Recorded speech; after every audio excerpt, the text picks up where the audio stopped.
Hadirin kaum muslimin dan kaum muslimat yang pengunjung dakwah yang berbahagia, untuk selanjutnya kasidah dari salah siro Syarabano yang pernah mewakili Aceh untuk bertarung dalam dangdut akademi Indonesia, yaitu Boy Kuny Abdullah atau Boy DA3. Kamu persilakan dengan segala hormat.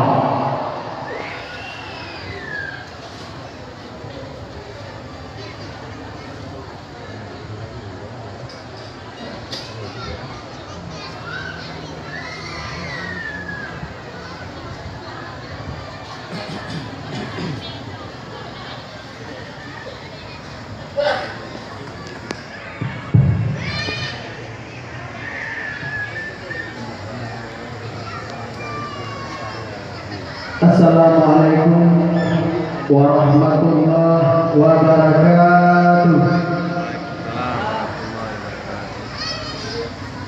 Alhamdulillah, sebelum mulai bertanya lagi sejumlah yang mulianya, terlebih dahulu coba ibu terundro dengan satu dua kasidah yang mungkin dengan kasidahnya wujud ke sahabat ingat agar tanya senantiasa sabina jalan Allah.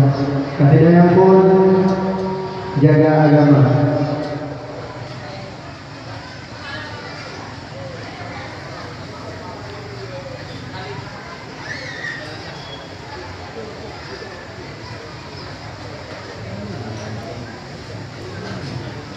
Tintin angin pun badehan mesurut menggulung balik musim bas.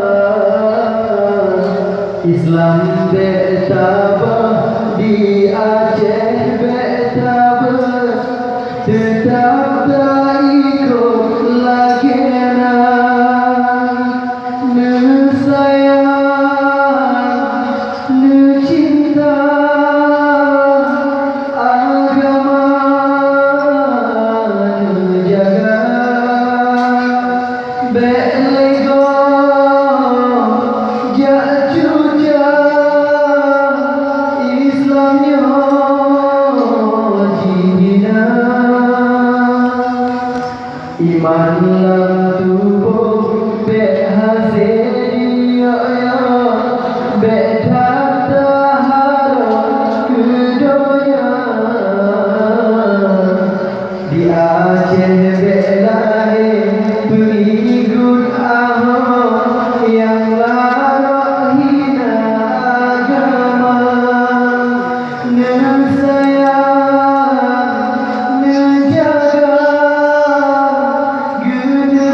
Iman lan tubuh berhasil dia betata harap kedonya.